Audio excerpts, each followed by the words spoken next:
नमस्कार, आप देख रहे हैं Satyavarta TV news. Satyavarta TV news में आपका स्वागत है। आइए नजर डालते हैं आज के मुख्य समाचारों पर। शांत स्तब्ध उभं राहून आपण माननीय उपमुख्यमंत्री अजितदादा पवार साहेबांना श्रद्धांजली अर्पण करूया। श्रद्धांजली।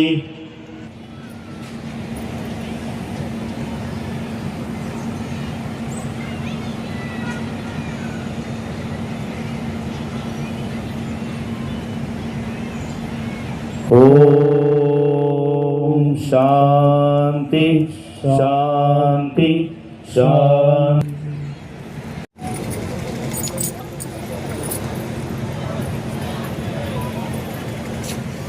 तमाम भिवंडी वासियांच्या भिवंडी शहराच्या वतीने भिवंडी अग्निशमन कमिटी साहेबांना भावपूर्ण आदर। आपण मेणबत्ती तमाम महाराष्ट्रातील माझ्या बंधू आणि भगिनी, दादांच्या निधनाने महाराष्ट्र हा पोरका झालेला आहे। खरं म्हणजे पवार घराण्यांचं माझं 1978 साली पहिल्यांदा संबंध आहे। स्वर्गीय परशुराम टावरे आणि मृणालताई गोरेने पहिल्यांदा मला शरद पवार साहेबांची ओळख करून दिली आणि तेव्हापासून आजपर्यंत ह्या पवार घराण्याचा आमचा अतिशय जवळचा संबंध आहे। एक क्षण सांगतो की माणूस कधीही राजकारण पाहत नव्हता, समाजकारण। आपले खासदार सुरेश टावरे एकदा त्यांना भेटायला गेले होते आणि त्यांचं काहीतरी काम आणलेलं होतं। मी दादांना बोललो, दादा हे परशुराम टावरेंचे बंधू खासदार सुरेश टावरे। तात्काळ त्यांनी सही केली आणि ताबडतोब दिली। पण इतकं जवळीक असणारा माणूस की प्रत्येकाची कोण कशा प्रकारचे व्यक्तिमत्व आहे याची जाणीव असणारा एक व्यक्तिमत्व आहे दादा। हे एक अतिशय कार्यकुशल, प्रशासनावर ज्या पद्धतीने एक दबाव असावा, प्रशासनात कसं काम करावं याचा आदर्श म्हणजे अजितदादा। मला कल्पना आहे की एकदा आम्ही वसंतदादा पाटलांकडे गेलो होतो, वसंतदादा पाटील असताना, आणि त्यावेळेस अनेक मंत्र्यांना मी भेटलो। मग त्यावेळेला शांताराम घोलप साहेब त्यांनाही भेटलो, ते महसूल मंत्री होते। चौधरी त्या ठिकाणी चौधरी होते, मधुकरराव चौधरी, त्यांनाही भेटलो। आणि मग आम्ही वसंतदादा पाटलांकडे गेलो, दादा आमचं असं असं काम आहे, काही या मंत्र्यांना आम्ही भेटलो पण यांच्यानी काय होईल असं वाटत नाही। दादांनी तिथले तिथे आम्हाला ऑर्डर दिली होती वंदरला त्याबद्दल। तशीच दादा होते। दादांकडे गेल्यानंतर ते कागद फक्त 2 ते 3 मिनिटात वाचायचे, तात्काळ शहरावरून कार्यवाही करते।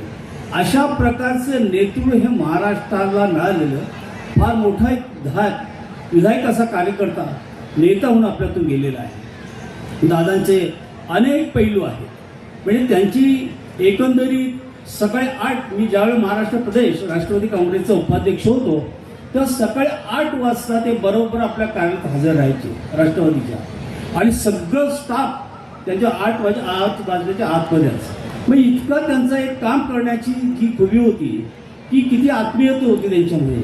पक्ष आणि कार्यकर्त्यांचे प्रश्न कसे सोडवावे इतक्या गतिमान वेगाने सोडत असे की किमान एक मंत्री जर 4 मंत्र्यांचे काम एकटं स्वतः करायचे, अशा प्रकारची त्यांची कामाची एक पद्धती होती। कारण म्हणजे दादा गेल्या काही दिवसापासून एक चर्चेत होते, एक डॅशिंग नेतृत्व होतं। कोणत्याही प्रकारे निर्भीडपणा त्यांच्या तो अंगी होता, पण शरद पवार साहेबांचे सर्व गुण संपन्न एक व्यक्ती होतं। मला वाटतं या पवार घराण्यांचं ह्या समाजावर, आपल्या आगरी समाजावर फार मोठं उपकार आहे। त्याचं कारण असं, 1984 साली ज्यावेळा खऱ्या अर्थानं नव्या मुंबई आंदोलन झालं त्यावेळेला पवार साहेब आणि पवार साहेबांची फॅमिली एक सह्याद्रीसारखी त्या आंदोलनाच्या मागे उभी होती। हे मी जवळून पाहिलेलं आहे। म्हणून पवार घराणं हे केवळ जात पात धर्मापेक्षा सामाजिक बांधिलकी मारणारे होते। आम्ही अनेक बैठक होते, मी आमचे मित्र JD तांडेल OBCची जेव्हा बैठक होत मुख्यमंत्र्यांकडे 3-4 बैठका झाल्या, तेव्हा अजितदादा असं, एकनाथ शिंदे साहेब असायचे, मुख्यमंत्री असायचे। पण दादांचं एकच मत, बॅलन्स घेऊन चाला, इथे OBC रडला नाही पाहिजे आणि मराठा समाज देखील जे आहे त्यांना कुठल्या पद्धतीने बसवायचं तेही करा। अशा प्रकारचं एक नेतृत्व, अतिशय एक दूरदृष्टी असलेला नेता आपल्याला लाभलेला होता।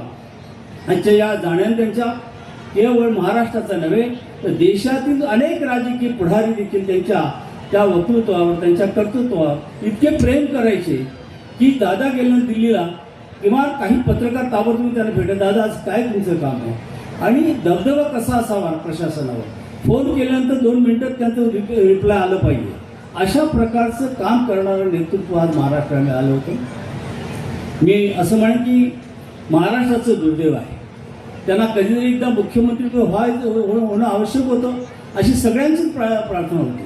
परंतु दुर्दैवाने काही राजकीय हालचालीमुळे त्यांना मिळालं नाही.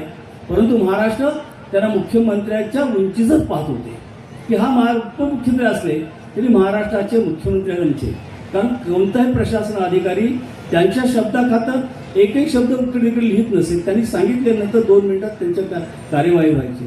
दादा, खरंच तुमच्या दादाने एक महाराष्ट्र पोरका झालेला आहे. सामान्य माणसाला न्याय तुमच्या ह्या दरबारामध्ये काम करायला लोकांना हौस व्हायचं की आपण दादा आहेत, आपल्याला न्याय काहीतरी मिळेल ही भावना असायची, आणि तिथलं तर ते न्याय द्यायची त्यांची एक प्रक्रिया होती. पुढे या चिठ्ठी लिहितो, सेरे वगैरे नाही, तात्काळ फोन घ्यायचे, तात्काळ त्यांना सांगायचे अशा अशा प्रकारचं काम आहे, तो कार्य करता येईल ते पहा. त्यावेळेस जात पात पंत धर्माच्या पलीकडे जाऊन त्यांनी काम केलेलं आहे. इसी तरह सबसे पहले खबरों को देखने के लिए हमारे चैनल को सब्सक्राइब करें, लाइक करें, शेयर करें. धन्यवाद.